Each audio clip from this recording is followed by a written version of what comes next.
What is going on, everybody? Thank you all so much for tuning into another episode of Mika Says Sukas. And I do have a very, very special guest.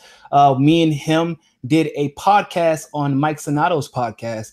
And we kind of came to the conclusion that it has been far too long without us doing a show together or having an interview. And so I invited him onto my channel, and I'll be going on to his very shortly. I want to welcome Nick Brana. How you doing, Nick? Hey, I'm doing great. Yeah, it's good to talk to you, Niko. Yeah, same here, same here. I know we kept crossing paths at the People Summit, but we were both incredibly busy. You were like running around with the chicken with your head cut off, man. Your heart got to keep up with, but it's okay. It's always good to stay busy. So, tell us a little bit about yourself. Like, what were you doing before the Draft Bernie thing? I think that would help people get a better understanding of why you decided to initiate Draft Bernie. Yeah, certainly. And, a little bit of background before that. We began as Draft Bernie in February 2017, so almost a year ago, a little more than a year ago now. And we launched that as a bunch of Sanders staffers, delegates, and super volunteers to get Bernie to start a new party. And in November, we had built up, so much support across the country that we transitioned to Movement for a People's Party, and that's where we are now. And so and so what we're doing now is we're building a coalition for a major new party, progressive party in the U.S. We could talk more about why we need that later. Yeah. But as for me, I studied sociology at William and Mary. Really? And what year did you graduate? 2011. Oh, okay. So you were there before I started. I did debate with a lot of kids. One of my really good friends, Aaron Murphy, was from William and Mary. So I was curious. Were you in APTA? In what? In APTA, the American Parliamentary. I wasn't. I'm surprised because you seem like an APTA kind of kid, but it's a good thing. It's a compliment mostly. But go ahead. But I mean, from when I got there, I was interested in, and when I studied sociology, I was interested in how change happens in society, and how can I participate in affecting that change. And to begin with, that took me right after I graduated to the Democratic Party, and so I started working on campaigns. I worked on the Hill. I worked at an environmental NGO, and at first in establishment politics. So for working for Terry McAuliffe, for example, Whoa, that's about as establishment as you can get right there. Exactly. And that was his 2013 gubernatorial campaign where, it was Robbie Mook and and Bryn Craig and Michael Halley and all of these folks who ended up running the Hillary campaign in 2016. So you saw that pattern really fast, huh? I saw that. They actually used the Terry McAuliffe campaign as kind of like a testing ground for what they wanted to do in the Hillary campaign in the next presidential. Yeah, I actually found that out from he used to be the leader of the North Carolina Democratic Party. He used to be the executive director, and him and Terry McAuliffe did not get along because Hillary, believe it or not, is in North Carolina a lot. Like one of her stomping grounds in North Carolina because Monsanto is there in Research Triangle Park.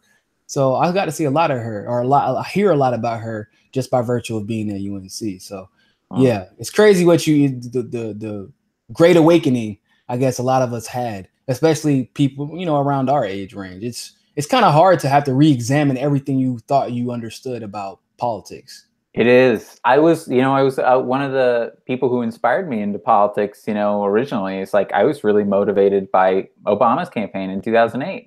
I thought I had already kind of, wanted to go into politics, and his campaign in 2008 was kind of one of those things that, he was saying all the right things, as we know now, but not doing any of the right things, Yeah.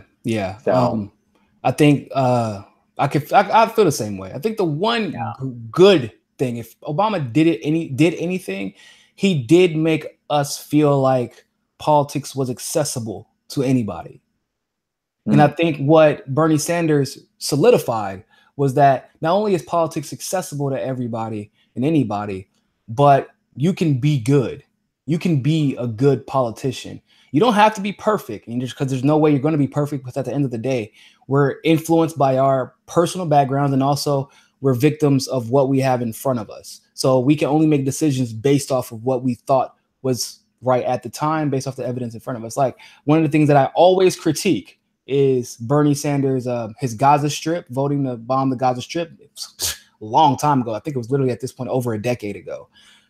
But it's easy for me to look back and critique it because we already have the benefit of hindsight. However, at that time, I was on the side of the world because of being raised in a conservative state that Israel was the victim, and I didn't question it.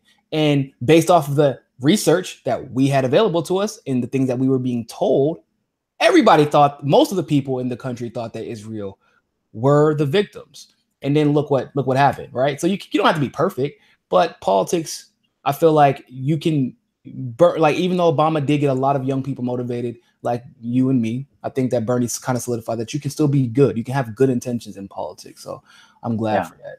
So so Obama activated you, and then what happened next? How did you get involved with the Bernie Sanders campaign? If you were involved, did you volunteer? Did you work for them? I worked for him, yeah. And so after working on the Terry McAuliffe campaign for governor, where I was deputy director of voter protection, and then after working on John Kerry's PAC as well, those experiences really told me that establishment Democratic politics, was never going to be the way that change was going to happen, and so after that, I got involved in Bernie's campaign, where I was the national political outreach coordinator. So it was my job to lobby the superdelegates for Bernie, and arrange his political meetings and that kind of thing, get political support from electeds and allied organizations. You did a damn good job, man. You did a damn good job. I mean, it didn't go perfect, but you brought a lot more people in than I think that people would give you credit for. I didn't know that you were in charge of that. So I want to give you a personal thank you. I'm sure a lot of other people feel the same way. It's a difficult job. Thank you. Yeah. It was a very difficult job. It was to have to work with the political establishment, after joining kind of Bernie's radical campaign was not. That's kind of funny. But I mean, that experience, and then what I did after that is, help found Our Revolution too. I was the first electoral manager there.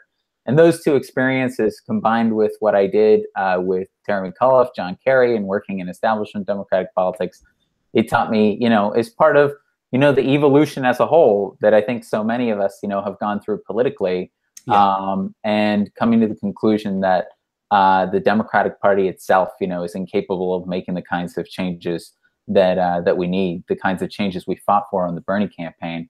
So there's something that speaks to me a little bit, especially because I didn't even know you had that much experience with Bernie. I thought I was speaking from firsthand experience. You got some serious firsthand experience. So as somebody who's worked inside of the establishment, like you're not like Bernie who was trying to like maneuver around it. You were there. You were inside of the establishment to the point where it made you totally change how you went about approaching politics.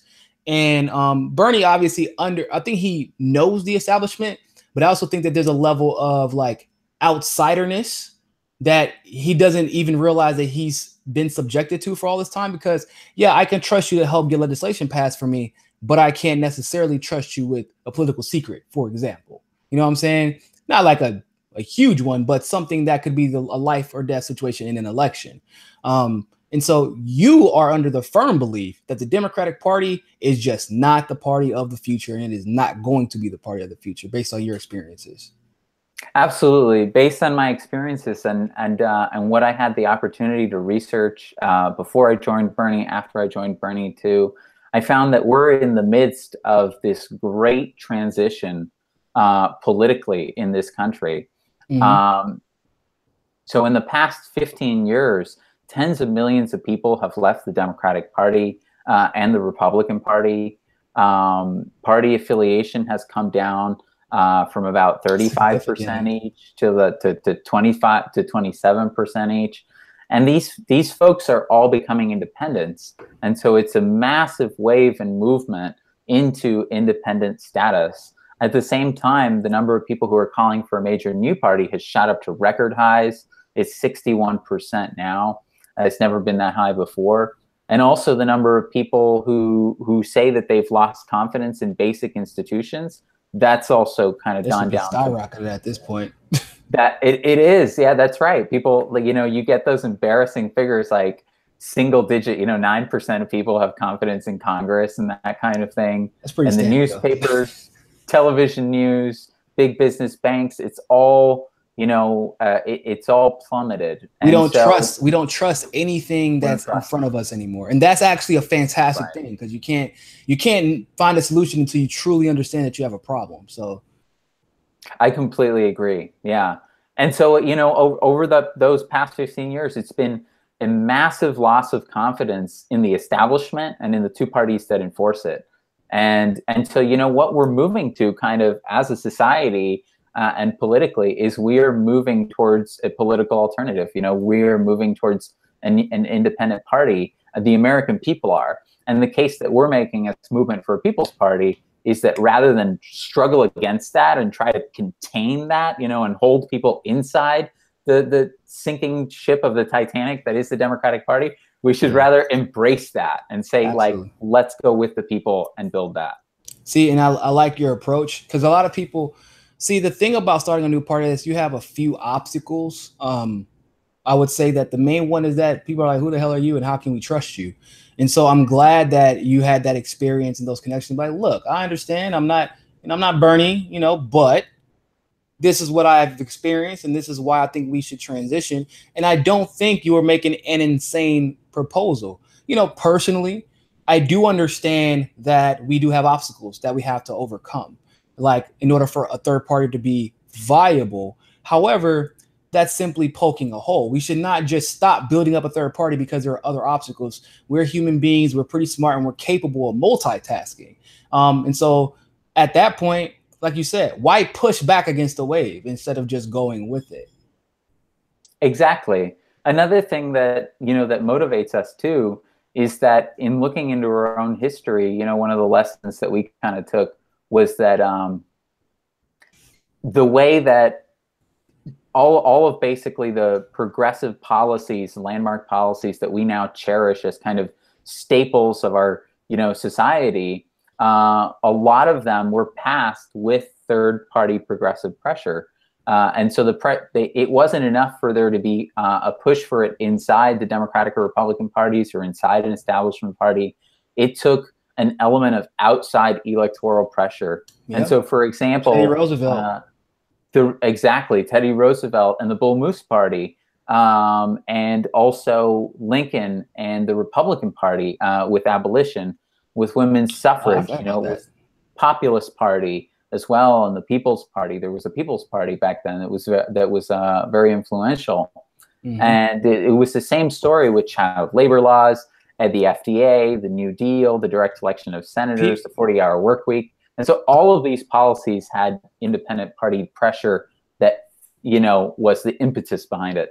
Yeah, absolutely. I think people really, especially who are like entrenched in the Democratic Party, or maybe they don't think that. Maybe that's why they want to stay. But I think there's this misconception that the Democrats have done literally. I mean, even when we want to go back to when they were the Republicans, they haven't done anything for us. What ends up happening is people end up fighting for what they want. The Democrats play political games in Congress and in the legislature, and then we end up having to fight our way all the way to the Supreme Court. And after we pull the legwork, the third parties, do their lobbying, and people get pissed off enough that it then is about to affect the elections. We get it done. Like, I always use the example of people think that for some reason interracial marriage is like a Democrat. No, that's a us thing. We did that. Hell, equal rights for marriage at this very moment was a us thing. I had to go all the way to the Supreme Court. Jim Crow, it literally took multiple people getting assassinated and speaking up. The Democratic Party didn't speak up. MLK had to speak up. Huey P. Newton had to speak up. Rosa Parks had to sit down. It was us who pressured the party. One thing funny enough, the one thing that Republicans don't have to worry about is passing something that is against their personal ideology, because they are literally like It's because of a long-standing traditions in those areas, but they get pulled straight out of their ideology. All they gotta do is say exactly what everybody else wants to say and try to give the aura that they're not establishment. That's it. But for the Democrats, it's a little bit more complex. They have to keep a carrot in front of us because they understand that the only reason that the Democratic Party became famous and successful at any point was because not only of some of the glaring failures of the Republican Party, but also because they gave us the idea that they were going to be different than the Republican Party in some instance outside of just, words. So I'm glad that you kind of have figured that out because a lot of people have not. That's so true. And, I think that looking at this from the perspective of the oligarchs themselves is also very revealing.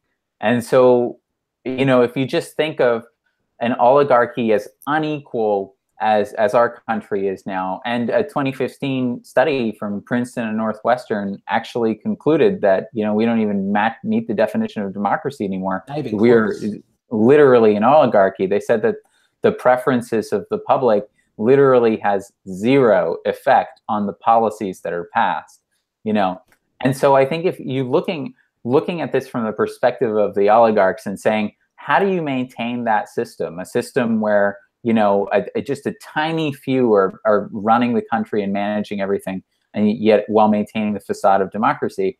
And in order to do that, you have to have, in order to prevent the left from kind of capsizing that boat, you have to have some kind of institution, a party that masquerades as a party of the left, and that can harness the energy of the left, and that can suck it up like a black hole basically, but ensure that all of that energy never really amounts to a change in the character of the party or a change in the character of the country. Without that kind of organization, no oligarchy, no society as unequal as ours would last. It would collapse immediately. Absolutely. And so that's precisely what the Democrats are, in our country.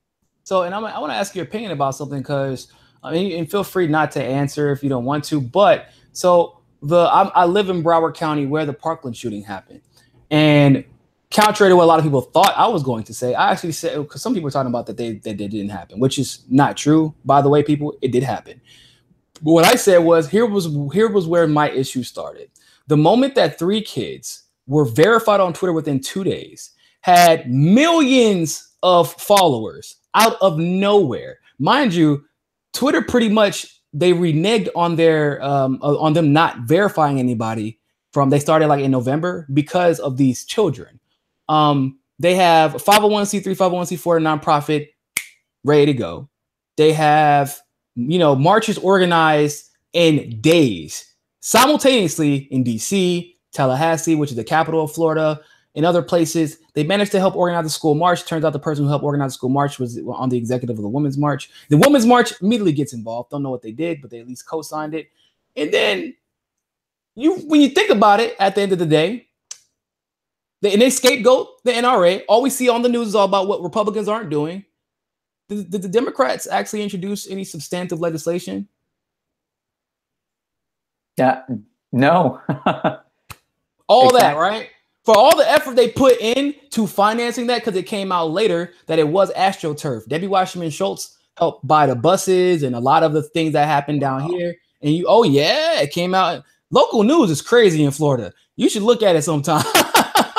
And then you see some stuff and then you're like, what? Yeah, they helped fund that entire situation. And here's the worst part. Twitter helped them. And it's scary because I was watching how much CIA is involved in Silicon Valley. And it's becoming painfully obvious that, like, the Democrats aren't just a party of the CIA. I mean, they are the party of the deep state, or the shadow government that we're trying to fight against and push back against every day. The government that is influencing some of the things that Bernie says because he can't run and they'll block him from doing X, Y, Z. And so he has to say certain things so he can caveat to be like, but look, we shouldn't go to war in Syria, although I don't like what Assad is doing. I don't agree with him about Assad, but I do agree that no matter what side of the fence you stand on, we have way too much going on. And that's the important takeaway, I think, from things like that he says. But on the other side of that fence, I think that would be the perfect example of what you're talking about, which is there's no viability. There's no way that people don't recognize the amount of inequity in this country unless you do things like that. Because that was a huge distraction for about a good 3 weeks. Exactly. Yeah. I mean, the media just tends to jump from distraction to distraction. But you know, that's a really it's a really interesting and I think a really important story that you brought up recently. I think you were alluding to that, is that so some good research has been done recently about how many people who are running inside the Democratic Party, how many of the establishment candidates actually come straight out of the CIA or straight out of the State Department. Yeah, I actually was talking about that. Was it on Mike's podcast? Maybe. I don't think so, but it's fascinating research. Another thing that is happening on top of that is yesterday the results came in from Illinois' primary. I heard it was not pretty. Now it wasn't. It was it was kind of a slaughter for progressives, unfortunately. And I don't think that's because they're lacking in support. I think it's because they're exactly. Issue poll after issue poll shows that whether it's Medicare for all or free public college, people are with progressives. Look at Sima Hernandez senatorial primary in Texas. If you look at that map, she almost beat and that there was cheating involved, but she managed to win I think it was either San Antonio or Houston. She pretty much, which if you think about that, that's insane for a progressive, fringe candidate to come out and get 30 to 35% of the vote in a 4-person race in a Democratic primary. And it looked as if you know how the Democratic Party does. It's their primary, right? And so and of course they send out the DCCC send out those letters, those nice little hey guys, we just want to let you know, don't attack your opponent and make sure you go on a unity tour with them after it's all said and done. And by the way, we've already decided who we're backing. We've already decided who we're funding. We've actually already funded this, the one that we want to win. Hey, but I need you to not attack anybody for that, or else we're going to make sure you can't run again. When you're running with that type of how can you hope to win outside of being in an off year like this? And even still, look what happened in Illinois, like you said. Yeah. There's no beating that party. It's billionaire versus billionaire now for the governor's race, a Democratic billionaire and a Republican billionaire, and this is actually just part of a trend.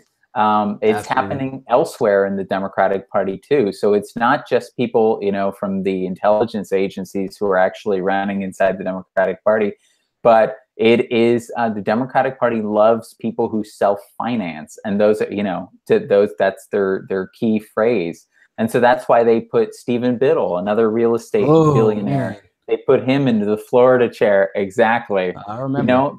That's why they have Tom Steyer, who's thinking about running for president, as another billionaire. And so they supported Jim Justice in West Virginia in 2016 as a billionaire coal baron, and he promptly switched parties. Talk about antiquated. I remember that. Yeah. Yeah, I remember that. Yeah, man. It's embarrassing.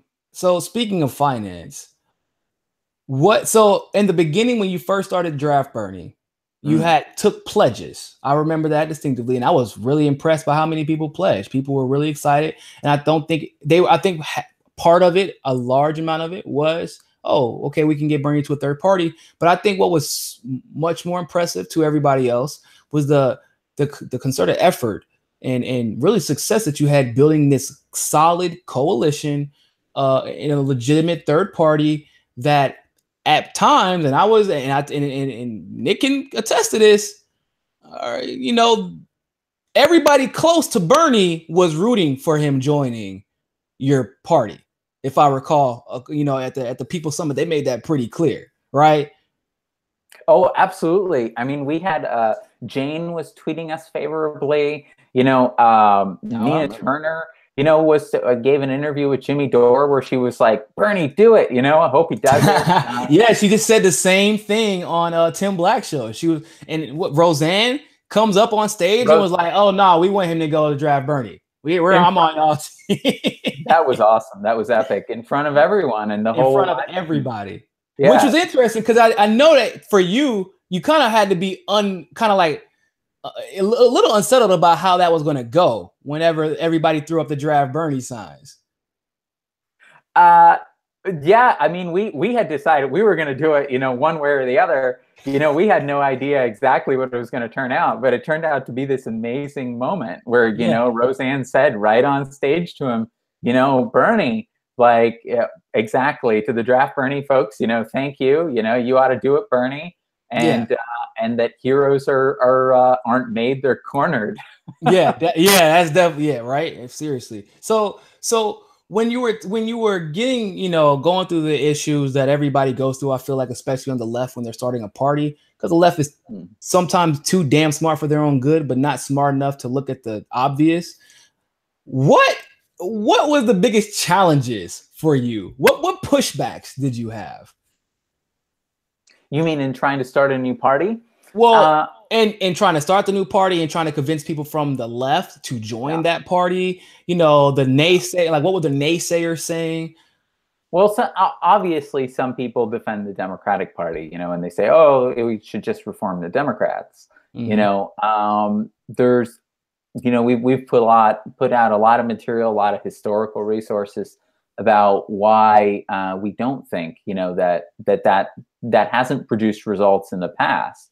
It's as progressives, we kind of recognize why a monopoly doesn't serve consumers when it comes to economics. Well, it's the same dynamic when it comes to politics. If you have right now, we have a duopoly, and the Democrats have a monopoly over the left, essentially. Which gives them very little incentive to change. And then the other thing, looking at this again from the perspective of the oligarchs, they kind of and those who are running the Democratic Party, those who fund it, which are often the same people who fund the Republican Party, they kind of face a choice with the Democratic Party. They say, well, we can, those high-level Democrats running the party, we can either change, embrace progressive policies, and then get progressive votes, but we will all lose the long-term revolving door jobs, which we've all been, invested many years in working towards, because after they leave the Democratic or Republican Party, they go to Wall Street, they go to K Street, they become lobbyists. Or MSNBC. Or MSNBC or the Washington Post, and they cash out, for the rest of their lives. Yep. And so that's kind of, so they have that choice. They say, all right, if we embrace progressive policies there, but and then they say, well, if we turn it down, we get the billionaire money, we get the big money, we get to keep our own personal revolving door jobs, and after some complaining, we get the progressive votes anyways.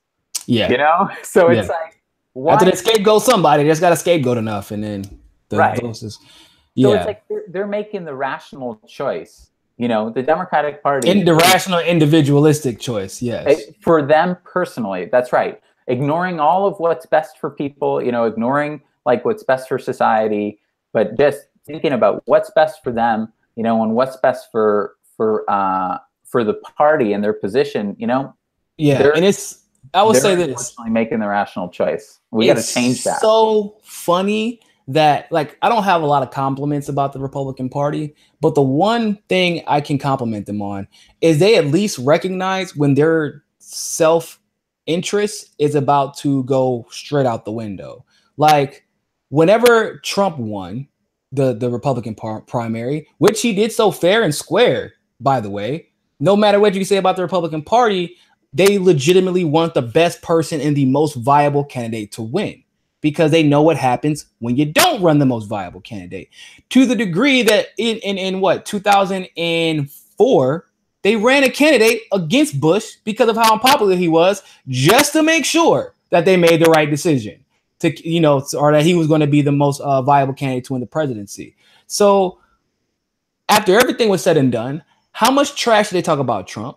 How much Fox News was trashing Trump? But when he won that nomination, they said, what do y'all want again? Whatever, Trump, give them what they want. We bow down to you. you're the one in charge. You won fair and square. We can figure out our beef with you later, but let's make sure we win these elections first before we figure out what to do with you. The Democratic Party didn't even have the sense enough to do that. Yeah. And I think that's because there's a crucial difference between populists in the Democratic Party and populists in the Republican Party. Mm-hmm. And so Trump, as a populist in the Republican Party, he's a billionaire himself, you know? Look at the tax cuts. Look, I mean, he doesn't threaten Wall Street. He's a bonanza to Wall Street. He does threaten, I will say this, he does threaten overseas interests. Like our international, like with the tariffs, he's trying to put tariffs out. So he doesn't threaten Wall Street, but he does threaten some people, if you will. That's true. There is kind of a faction of the elite, exactly. You know, the Hillary Clinton type aligned, you know, State Department type faction. Literally made all their money by playing political games internationally with Ukraine and Saudi Arabia and Israel and all these different countries, and mainly countries that we trade with. Trump, like he's doing what? Doing a steel tariff, for example. That's going to actually help Americans. But a lot of people who don't like that are in the usually in the Democratic elite, but they're all really establishment at the end of the day. I don't give a damn what they call themselves, Democrat or Republican. Once you get to a certain level and you've been there for that long, and you still have the name Democrat or Republican, like Nancy Pelosi's a damn Republican, right? But she knows the same thing as Hillary knows. In the Republican Party, a woman is not going to get as far as quickly as she would in the Democratic Party. So that's how we have a lot of these conservative, older white women who end up becoming Democrats. And they co-opt that message and have used it against us and against the people who look just like they do and go through the same struggles as they do, but are leaving them in the dust as far as the promises that they make to them. And that glass ceiling that could have been broken, all she had to, you know what's funny about that? I think if Hillary legitimately would have went left, people would have voted for her. Oh, I think so too. Absolutely. And not even like all the way to Bernie, just a little bit. Just a little bit. Just show us that you're movable, but do what everybody else did before. Just lie, and we'll figure out how to impeach you later. Or at least how to make sure you don't win. But you could, and it's funny because she's so great at lying. But she's so insincere. She had been so committed her entire career to towing the line rhetorically that she screwed herself trying to tow the line. Well, you know, I never said that I was for TPP, except for all those times I said that I was for TPP. And then of course, like she tried to refuse to bring up TPP during the general, if anybody caught that. But Trump kept nailing her to the wall. I'm like, oh, you can't forget. Because you did say that. And all you had to do is say, well, you know what? I'm going to reconsider it because I don't think that that's the right plan. I stick by what I said during the primary. I changed my mind, and it can be much better for Americans to get a better deal out of it. Not let's work on it and see what happens. Like, no, It's not let's work on it. No, it's if that's not what's good for the people, then just say it's not going to happen. But she just can't bring herself to be absolute and conclusive in a point that she's trying to make. She can't do it. Which is total opposite of Trump and Bernie. They both have the ability to be like, nope, I don't believe this, period. End of story. So I thought it was interesting, like I said, they ran the wrong candidate. Oh, they did, and they still haven't admitted it, you know, and that they've done all kinds of like mental gymnastics to try to avoid admitting it. But if you're the donor class and you fund both parties, you know, then your only real threat is especially if a progressive populist wins in one of those two parties, you know, or if they win the nomination. If two establishment candidates win, you've won as soon as the primaries are over, basically, you know? We're already thinking about the next election after two establishments win. Right. And so it's like, all right, that one's done, you know? And so that's why I think the people who fund the Democratic and the Republican parties, they would rather have a weak Democratic candidate if that's what it takes to defeat a progressive in their primary, you know, whatever it takes to defeat a progressive in the Democratic primary, because then that weak establishment Democrat like Hillary just ends up going against a Republican, a pro-business Republican, you know, but they're losing, and they haven't even gotten that part yet. Right. And they lose but and the Democrats lose, but the donors win because they control both parties, and so as long as both candidates, are establishment, doesn't matter. They've already won. And here's what's even more interesting about that strategically, and considering you've been involved in strategy for so long at this point, I think you would probably agree. How long do you think it takes the donors to realize, holy shit, you're not even a viable party anymore? I don't have to pay you. I just pay the Republican more to beat your ass. Well, that's really, it's really funny because the DNC started this year with $400,000. The RNC started with 40 million. I know. They're Trump isn't even fundraising for them. He's not even fundraising. Like, they try to, get, well, not Obama as much, but Hillary and all their little superstars, Senator Warren. Doesn't matter what they do. And literally, and I don't even believe, I don't think they got 400,000 from the people. I think it happened a little bit. They fundraised during that lockout. That was pointless. It was literally a fundraising tactic. And it also was used to distract the world from the fact that Tillerson just announced that we were going back in Syria indefinitely. So people don't even realize, at that point, Schumer already gave them the wall. He already gave them DACA. They pretended like there was something going to change on DACA. No, he already gave them DACA. There was literally nothing in that bill that was worth locking out the government. But it was a nice little distraction, a nice little fundraising tool for both parties, mind you. For both parties.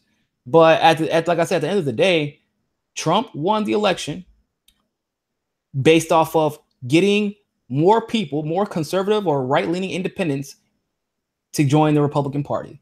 When you won your primary by suppressing as many people as possible, you're trying to use a Republican tactic to beat the Republican. Like, every negative thing that a leftist person can say about the Republican Party, Trump embodied that. But that seems like, so obvious that we know the obvious decision.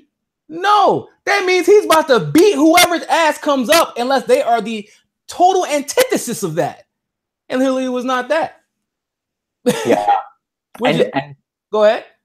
And Hillary, Trump ran and won, I think, by running as Bernie, in a lot of ways, against TPP, challenging money in politics, challenging Hillary and the Democratic Party establishment's corruption, and so in so many ways, he ran a populist campaign that overlapped with a lot of things that Bernie was saying. Obviously, he didn't mean any of it, and he's retracted all of it. He's even, they're even talking about bringing back TPP, which was super predictable. So, but he's been like on and off about it. He's been weird about that. I don't like that though. I had to do a video about that the other day. I'm like, oh, bro, you just try to slide that TPP right back in there, didn't you? I think they're just going to give it a new name and they're going to bring it right back. And Trump's going to be like, I negotiated a better deal. And now it's called the TTTP, or whatever. That's true. That's true. And I hope that's not the case. But also, I would say this, though. He's done a lot of firings recently. And I think that there were people, based on the articles that I read, they're trying to convince him to negotiate and get into TPP. You can tell that he doesn't know if he should do it or not, just based off, like I said, these are based off the comments. He doesn't know. But the problem is Trump doesn't know who he can trust in office no more. And that's one of the things that worries me when Bernie wins, is that we can say everything we want to right now about what he's going to do and exactly how he's going to do it. But who are you going to bring on your administration? That is massive, right? And if you're playing friends with the Democratic, because this is one thing that I worry about when he says, let's get back in the Democratic Party. So you're going to play friends with the Democratic Party, and then who are you going to bring into the White House? Right. Democrats, or at least not the good ones. Maybe not all bad ones. And you might be able to fill a couple of progressive positions, but you're going to fill every single position with an experienced progressive. It's literally impossible. They don't exist. They don't exist in DC. Like the experienced long-term progressives. You lose your job, or you become Bernie, where you're literally in your job and everybody knows who you are. But those are things that concern me when he talks about playing into the hands of Democrats. I understand from his perspective, but it's just the reality is a little bit different than his perspective. I think that he's willing to admit, or maybe he knows something that we don't. Maybe he does. I don't know. But what do you feel about the fact, and this is something I point out to people all the time, that it seems like Bernie's allies, his closest allies, whether it be Jane, Nina, Levy, anybody who talks to him regularly, it seems like they have a totally different tune on Twitter and the media than Bernie himself. And this is including his wife and his son. Do you feel like that is something cryptic that people should be paying attention to as someone who has worked for his campaign at a strategic level? Do you have some examples? So, for example, the Russiagate scenario, right? You were the People Summit. He tried that for all of about 2.5 seconds and was booed instantaneously.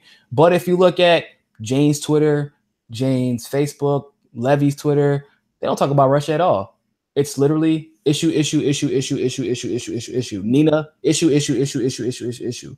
And so do you feel like he's perhaps making some rhetorical concessions to get the long-term goal achieved?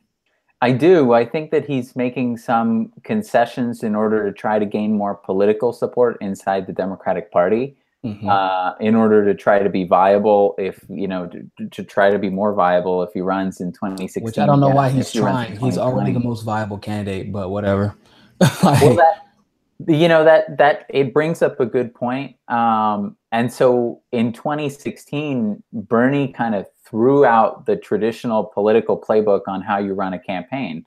He started with no name recognition, no money. He didn't have the establishment on his side. He hadn't lined up, he hadn't spent like the past 4 years lining up, like Wall Street donors to cut him big checks and that kind of thing, and that's like traditionally how you run, especially, before and after Citizens United, especially after. And so Bernie showed rather that instead of playing the inside game, playing the outside game, and just appealing directly to what the people want, and not running a campaign, that's for the donors, but running a campaign for what people are calling for, in all of those issues that he ran for, that was the way to create this, that was actually explosively successful, more successful than even he could have imagined. I feel like in a way it's over strategizing.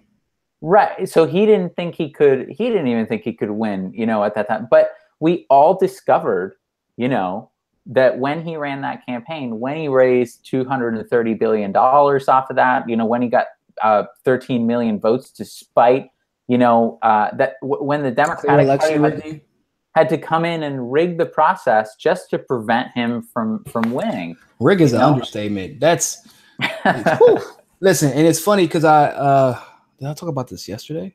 No, actually, I hadn't brought this point up yet because I'm actually doing a show about it, so y'all are getting a preview. So you're well aware of what happened with the Tim Canova campaign and with the destroyed ballots? Yeah. A lot of people, a large factor that no one to this point has considered because we got so kind of fixated on that. Tim Canova was not the only one to run in that primary. There were a lot of names on that ballot, on those ballots. Namely, one Bernie Sanders, for example. This is a small example. So we know for a fact, like obviously they cheated Tim Canova, right? You don't destroy ballots when you don't cheat. Like with no total disregard for the law. You're like, fuck it, we just have to go to jail because I can't let them find this out. So with total disregard for the law, they destroyed the ballots. So if we know for a fact at this point that Tim Canova running against Debbie Wasserman Schultz was cheated. You think anybody in this world could really believe that somehow, some way, all the primaries were just ran? They were just straight and narrow. We literally know that he had ballots destroyed here. I heard that in California they ended up finding out that there was some ballots destroyed as well. So when they're cheating for Debbie Wasserman Schultz, who is potentially the most unliked candidate in the district that I have ever seen. Nobody here likes her. She had to cheat to win. There were, I can't say the politician's name because these are politicians. They're currently running for office before they had their eyes woken up to who she was or who Hillary was. She told me, she's like, you know what? It does make sense that nobody likes Debbie Wasserman Schultz. That's why every time I call someone's house to canvass or to phone bank for her, they either cussed me out or hung up on me or told me hell no or said some other expletives. I'm so serious. It's from a politician who told me this. And so it's insane to me how people really believe that the Democratic Party in the majority of the country is going to magically start being fair. Yeah. They go ahead. Well, they you must have seen the results of the Rules and Bylaws Committee hearing.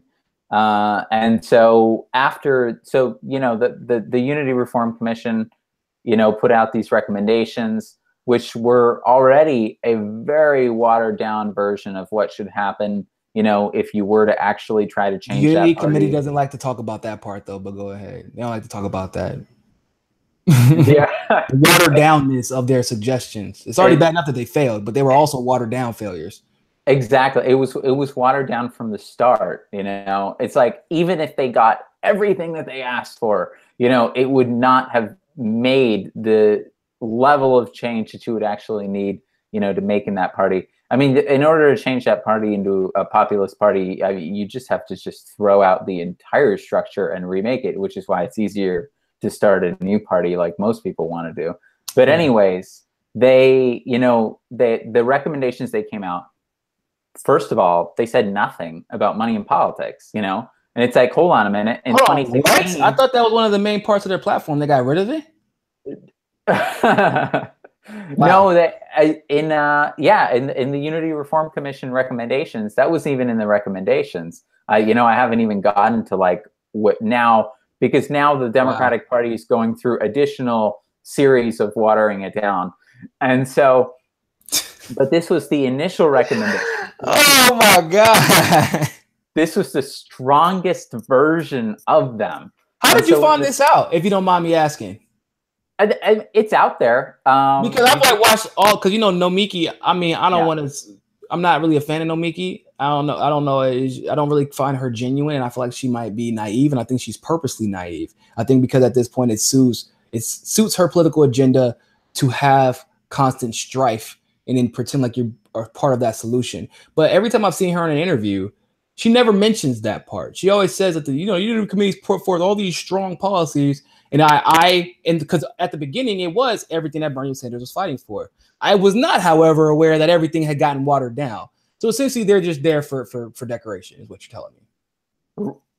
Yeah, I think they just used them as. I think they never had any intention of making real changes, and they wanted to use them as political props. And so back in December, when the Unity Reform Commission concluded, and I'm sure most people who are listening know, but the Unity Reform Commission was supposed to be tasked with making changes to the rigged Democratic primary process and to the party itself, and so at that point, breaking news. We have breaking news, people. H.A. Goodman is debating Richard Spencer tomorrow. Oh. Yeah, that's breaking news. He literally just told me it's going to be tomorrow at 10 a.m. Pacific time.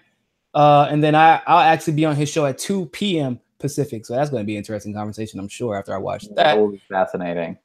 That's going to be fun. I'm going to love that. Sorry, I didn't mean to interrupt. That's breaking news. He just texted me. No worries. H.A. is awesome. But yeah, I mean, even the initial proposals, they said nothing about money in politics, and they made recommendations that the DNC didn't even have the authority to follow through on, and things like moving towards open primaries, non-open primaries, moving towards that. They kept the whole bunch of super delegates. What is moving towards me? Hey, please make open primary. This, that goes back to the conversation that we had the other day, and I'll talk about that after you finish. But yeah, that's ridiculous. It also demonstrates that they have no idea. It's almost like these people were not really in politics before they got into that position. So now the best part is that the Rules and Bylaws Committee met a couple of weekends ago, and they struck any kind of financial transparency from the proposals. They what kind of damn unity? They're unifying on the wrong side of the fucking fence. Oh God, go ahead. Sorry. Right. So now Perez will remain in charge, of the party's financing entirely, because not even the DNC has access to the party's financing. It's just the chair, which is ridiculously centralized. But then they also turned down open primaries, They struck that. They also struck. Man, they weren't even for moving towards it. They wanted to make it perfectly clear. Exactly. They had proposed a commission, also an omnibus, who was going to be sure that the party stuck to its charter and to its bylaws. And so they struck that too. And so they said, no, we don't want anybody making sure that we stick to our bylaws and to our charter, which is ridiculous. You can't, and they can't, like, they're trying to usurp the law is what they're saying. Because if you are a nonprofit and you make a charter and you don't stick to it, that is literally, 90% of nonprofit lawsuits are because they don't stick to their charter. I didn't know that. Yes, that's what. Yeah, so that's, oh Jesus, what the? Yeah, amazing. I know, and of course, this is in the context of the DNC lawsuit, in which they violated their charter there, and they argued in court that they had the, they said that they had the right to rig the primaries. No, we don't owe anybody any impartiality. My favorite First Amendment is what they said. It was the First Amendment. They have the right to do it. My favorite part, though, was that they debated for 45 minutes on whether to say that they should reduce the influence or the perceived influence of superdelegates. And they decided on the perceived influence because they can't even agree on the fact that the superdelegates have an outsized influence. That was the whole reason it was created, was to be the influence. Oh, Jesus. Look here. Right. So hey, Nomiki, if you're watching this, y'all need to tag her in this video. Tag her in this video right now. If you're on Twitter, Facebook, she has a Facebook too. She's commented on my page before. If you're watching this, you need to sit your ass in that chair on your side of the fence, whatever you are, and we need to talk, because you've been out here making everybody.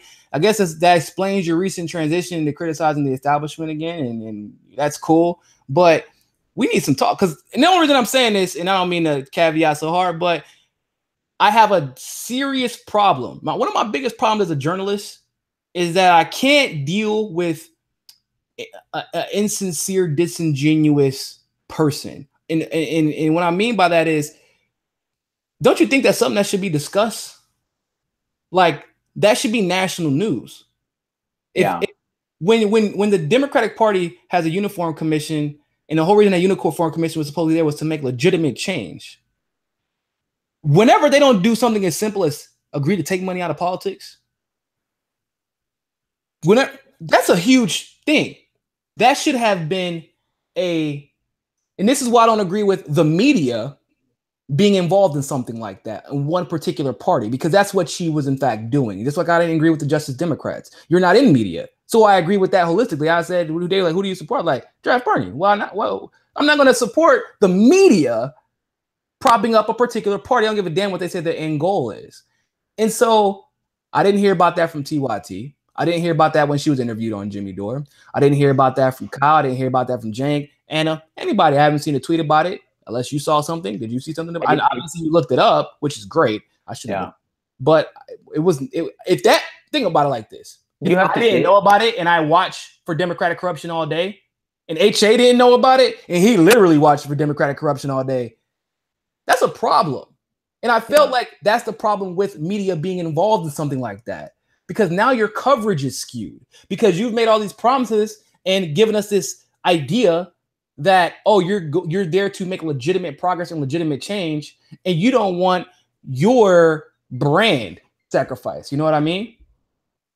I know it is unfortunate. You really have to dig to find out what happened in the Rules and Bylaws committee meeting, because there was a huge round of coverage back when the initial recommendations were released, and all of the media was celebrating the Unity Commission and how progressives and establishment were coming to the table and they were making changes in the party. And so it's like they were celebrating as if it had already happened, though obviously that was just a recommendation.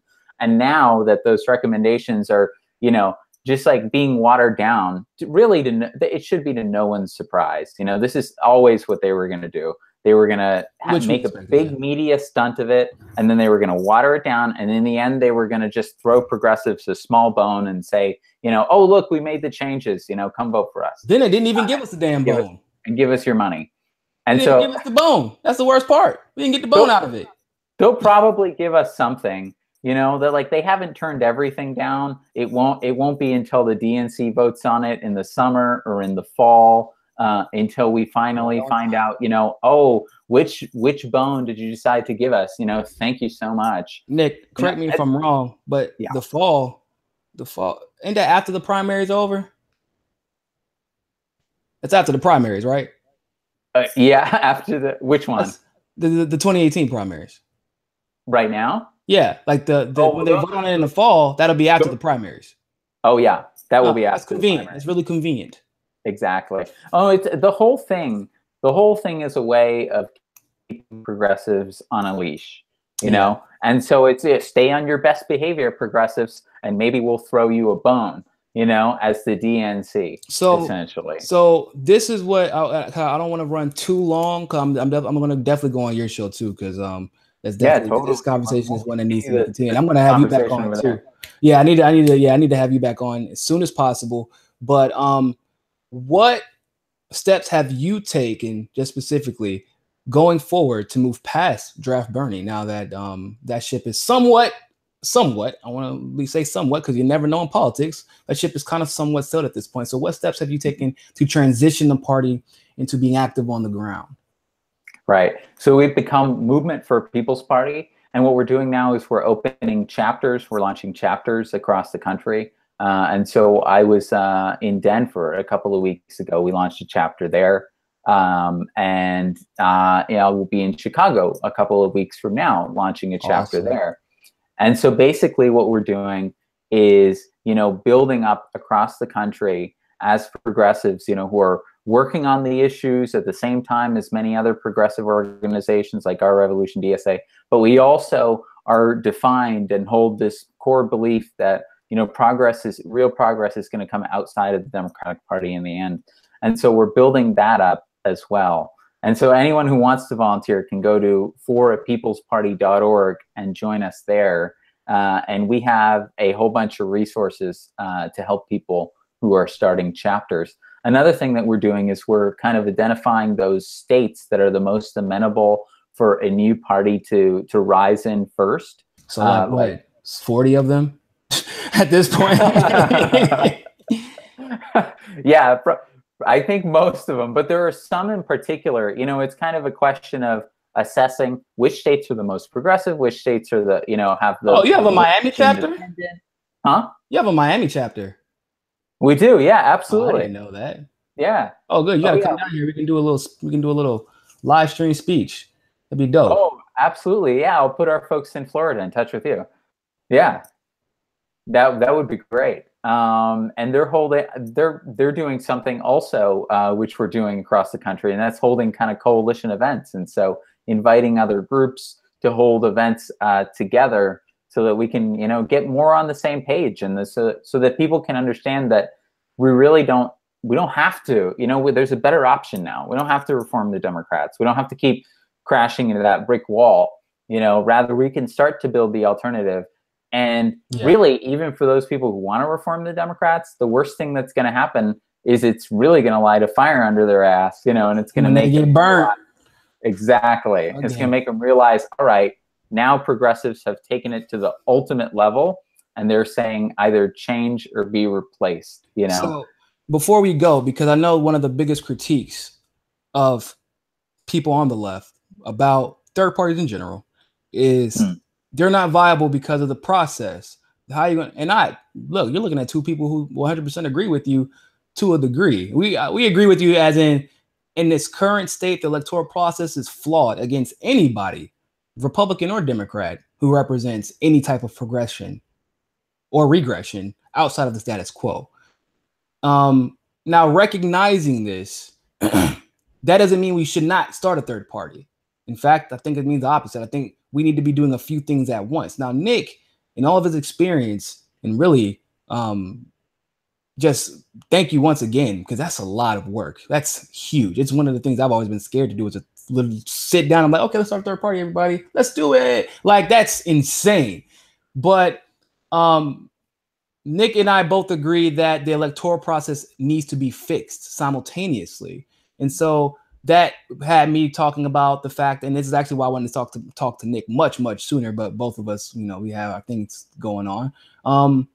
After I get the network established, after I got to get an intern to manage the site and everything like that, my next step is to start the nonprofit Legalize Hope, where our whole goal is dedicated to going to state to federal, in challenging the electoral process, in suing for a fair electoral process, not during an election season so that it looks like political games, but actually like, hey, we need to re-examine this. And if you will not examine this, then we are going to make sure that you are put on the spotlight. That's one of the reasons that I started, one of the reasons why I started the network and wanted to have a lot of different people within the network, great and talented and popular writers, great and talented and popular journalists, so that, and thank you very much, Sabra, I saw that. He said, give Movement for a People's Party some Georgia love. So, yeah, thank you so much for that, Sabra. Right back at you. Is that right? So I am going to be in the process of, I've already started it, and we already have like a few other people that we want running it. It's just a matter at this point putting in the time, the effort, the energy, and the money behind it. But there are a lot of people, like from the lawyers who are still working on the lawsuits from the primary. There are political operatives who went in. There are volunteers all over there are people right now, and I think Nick would agree, that would be more dedicated to changing this electoral process than it would be for backing a candidate specifically, because they know just how important that is. Yeah, I'm really glad you're starting it. What kinds of rules are you going to challenge first? Oh man, I actually have a list. The first things first, debate stage and ballot count. Or our name on, like, how many, you have to get a certain amount of signatures to have your name on a ballot. Like, for example, there's no reason that the Libertarian Party, the Green Party should have to get a certain amount of names on a petition. They're already well-established, well-financed parties. Yeah. The Democrats figure out somebody's doing it as a joke. We know they're being serious, and therefore they shouldn't have to go through the same process. Like, if you got a certain benchmark nationally, then locally you should not have to run. Like, Michigan doesn't have that many Democrats all over the state. I would damn near venture to say that there are almost as many Green Party people as Democrats in Michigan. They're hurting in Michigan right now. It's not like it used to be. It's not like the union state that it used to be. And so that would be one of the first things that we focused on, which is ballot access, debate stage access, guaranteed debates, and then the election reform as far as ranked choice voting is concerned. And that would be, and then suing, and then we would go into the more, I think the more difficult things would be like suing from state to state for open elections and open primaries, even television time and exposure, money out of politics, things like that. Actually having the correct number of people in Congress, in the Senate. I think we're supposed to be at like 6,000 right now, but it's frozen, which is why we keep getting gridlock the way we do. Those are like, I mean, but we want to work from the inside, which is okay to a degree, but you have to work with somebody who really initiates something like that from the outside. Because like you said, these movements don't get started because of any of the parties. We put pressure on them. And so that's what we need to continue to do, like you have done so successfully with the Draft Bernie Party. So thank you so much for coming on. I can't wait to go on to your channel also. Nick, do you have any last words that you want to say to the audience? Well, thanks for having me, Niko. And I mean, I want to say that we have this historic opportunity now where the majority of the country has woken up to the fact that the two parties, don't serve us anymore. And people are clamoring for an alternative. And I think that the question of, whether we should start a new party or whether we should reform the Democrats, is really something that only the progressive movement debates anymore, because the large majority of Americans, they've made up their mind, and I think they're looking to us for leadership on that too. So, so it's up to us. Mm-hmm. And the good thing is that we have this great momentum, and we should really take advantage of that. And that there are going to be more things, more things coming down. I mean, another recession, exactly. More things like that. And guess what the Democrats are going to do? You know, the Democrats are they're going to bail out the banks again. They just destroyed what remained of Dodd-Frank. You know, they're going to, if Trump starts a war, you better believe they're going to sign on to that. If they're not, they already tried to push him into a war. If they're not dragging him into a war, exactly, they'll be leading the call. You know, and so now you have the Democratic resistance to Trump is in so many ways, it's a resistance from the right. You know, and so I mean, why do we need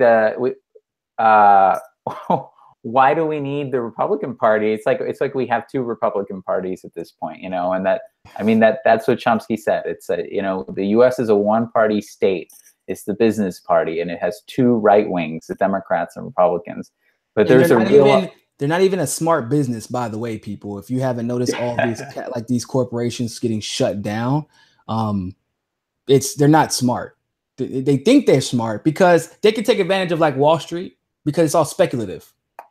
But you can't manipulate reality. Like you can't manipulate the fact that Walmart had to close a bunch of stores because the world is poor. And then we are forced towards your biggest competitor, Amazon, which none of us even like. But we have to survive. That's the only reason we shop with you to begin with. And so when it comes to a matter of survival, and you don't want to meet the bare minimum because they're overcharging for everything, which I'm sure you know. They don't pay their employees. So when you make up, like McDonald's and Walmart make up a huge percentage of people who shop at those individual stores. Their employees make up, or in like that market of employees, make up the people who shop at those stores.